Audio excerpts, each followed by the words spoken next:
demokratisasi yang kita rintis dengan pengorbanan besar di Trisakti, Semanggi 1 dan Semanggi 2 ternyata sekarang telah dikebiri oleh orang.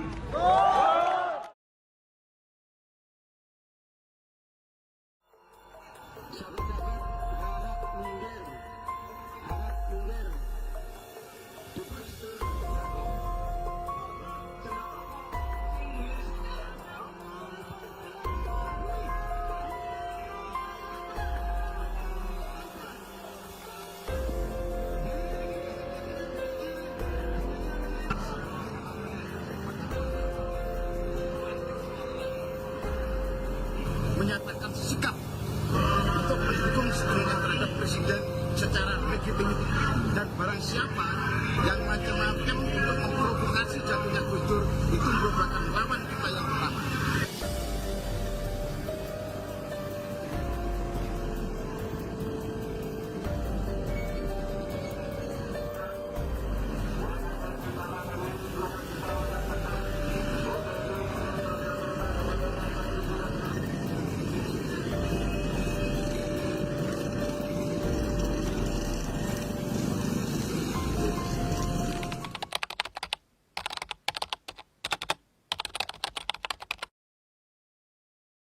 Ini kan tokoh dua ini kan semua pernah dekat dengan Gus Dur.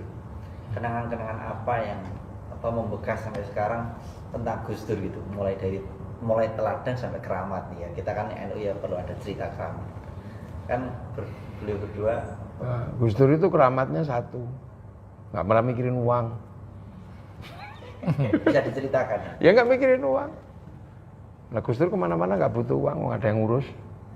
Ada yang nyambut. Tapi Gus Dur selalu dapat uang. Tapi ketika dapat uang juga nggak mikir. Kiai kantong bolong.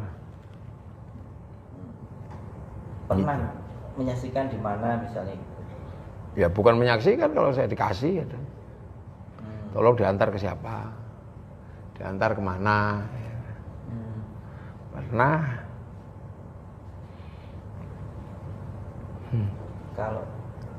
Kalau yang saya anggap itu bukan keramat tetapi kelebihan Gus Dur adalah dari sisi kesabarannya. Gus Dur itu punya di Indonesia itu cuma punya bahasa dua. Satu bahasa Indonesia di Indonesia dan satu bahasa Kromo Inggil. Gus Dur itu tidak pernah pakai bahasa Jawa nguku, bahkan terhadap anak kecil pun. Masuk gitu?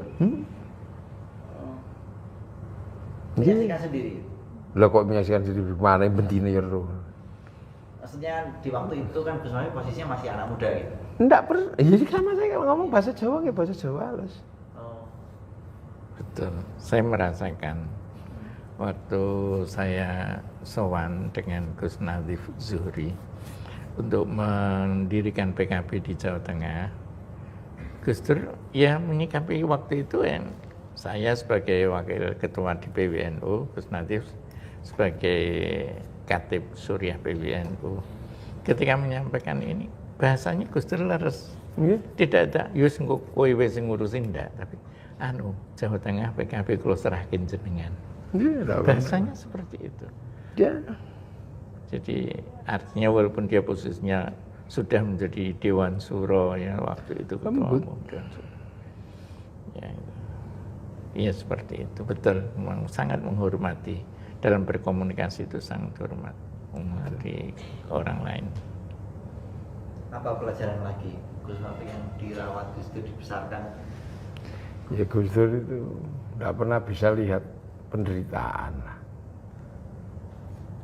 walaupun bohong. Maksudnya?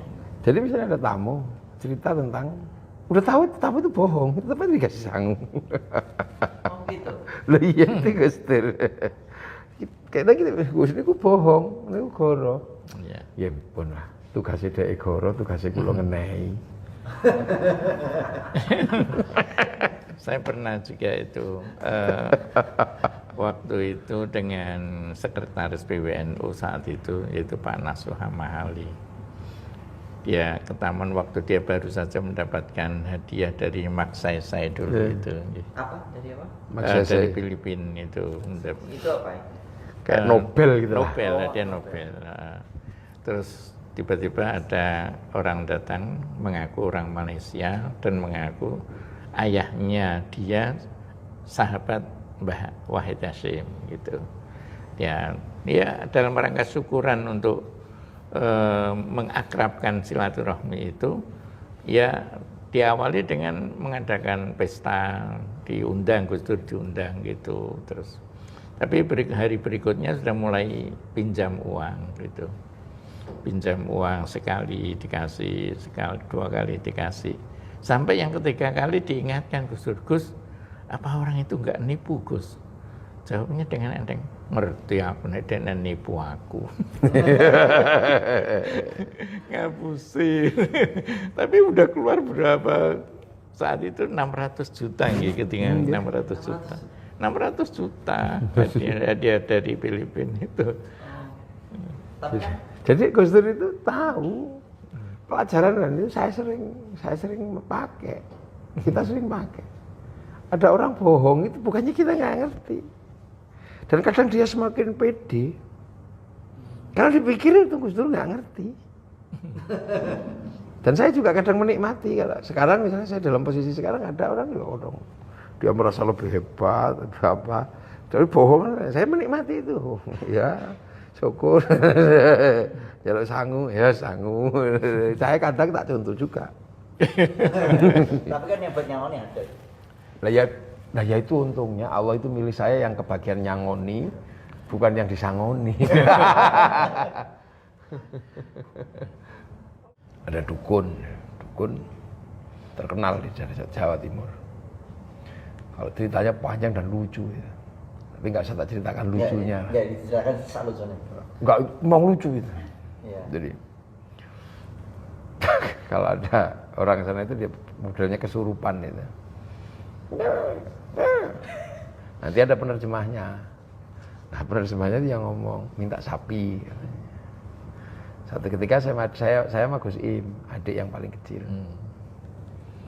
Minta ke sana itu. Nggak denger kata Gus Im. Terus dukunnya semakin